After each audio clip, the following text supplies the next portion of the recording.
Olá você, seja muito bem-vindo, bem-vinda de volta ao canal Mundo Milagre. Eu sou Camila Milagre, hoje a gente vai fazer mais uma leitura do livro de texto de Um Curso em Milagres. Vamos juntos? Hoje estamos no capítulo 13, seção 4, a função do tempo. E agora, a razão pela qual tens medo desse curso deveria ser evidente, pois esse é um curso sobre amor, porque é sobre ti. Foi dito a ti que a tua função nesse mundo é curar, e a tua função no céu é criar.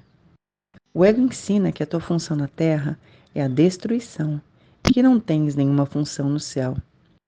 Assim, ele quer destruir-te aqui e enterrar-te aqui, não te deixando nenhuma herança, exceto o pó do qual pensa que tu foste feito. Na medida em que está razoavelmente satisfeito contigo, segundo o teu próprio raciocínio, ele te oferece o esquecimento. Quando vem a ser abertamente selvagem, te oferece o inferno. No entanto, para ti, nem o esquecimento e nem o inferno são tão inaceitáveis quanto o céu. Vou repetir isso. No entanto, para ti, nem o esquecimento e nem o inferno são tão inaceitáveis quanto o céu.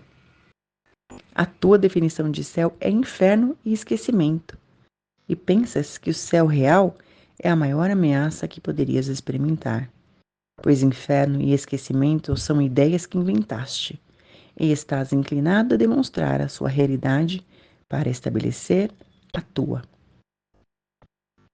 Se a sua realidade é questionada, acreditas que a tua também o é, pois acreditas que o ataque é a tua realidade e que a tua destruição é a prova final de que estava certo.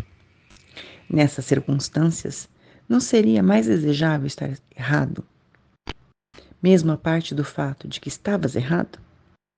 Embora talvez se pudesse argumentar que a morte sugere que houve vida, ninguém poderia alegar que ela prova que há vida. Mesmo a vida passada, que a morte poderia indicar, só poderia ter sido em vão, se é nisso que ela termina e se é disso que ela precisa para provar que, de alguma forma, foi vida. Tu questionas o céu, mas isso não questionas. No entanto, poderias curar e ser curado se questionasses isso. E mesmo que não conheças o céu, não poderia ele ser mais desejável do que a morte?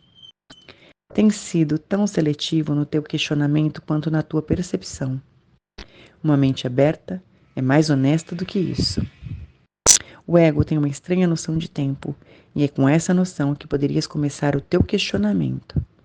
O ego investe maciçamente no passado, e no final acredita que o passado é o único aspecto do tempo que é significativo. Lembra-te de que a ênfase que ele coloca na culpa lhe permite assegurar a própria continuidade, fazendo com que o futuro seja como o passado, e assim evitando o presente. Através da noção de pagar pelo passado no futuro, o passado vem a ser o determinante do futuro, fazendo com que ambos sejam contínuos, sem a intervenção do presente. Pois o ego considera o presente apenas como uma breve transição para o futuro, na qual ele traz o passado ao futuro, interpretando o presente em termos passados. O agora não tem qualquer significado para o ego.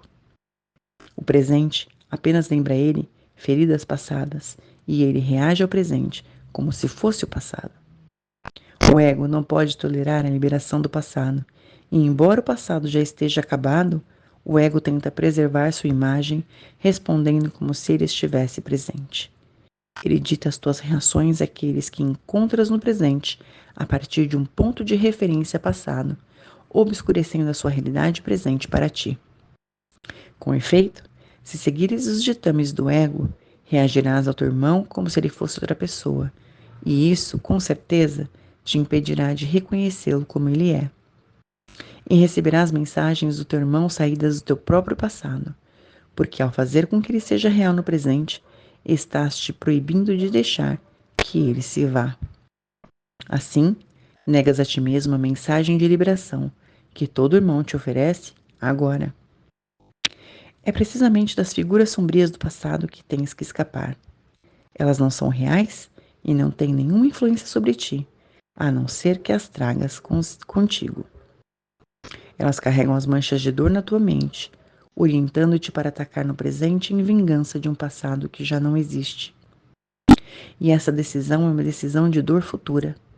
A não ser que aprendas que a dor passada é uma ilusão, estás escolhendo o futuro de ilusões e perdendo as muitas oportunidades que poderias achar de liberação no presente. O ego quer preservar os teus pesadelos, impedir-te de despertar e compreender que eles são o passado. Poderias reconhecer um encontro santo se os estás percebendo apenas como um encontro com o teu próprio passado? Pois não estarias te encontrando com ninguém, e o compartilhar da salvação, que faz com que o encontro seja santo, estaria excluído da tua vista. O Espírito Santo ensina que sempre encontras a ti mesmo, e que o encontro é santo porque tu o és.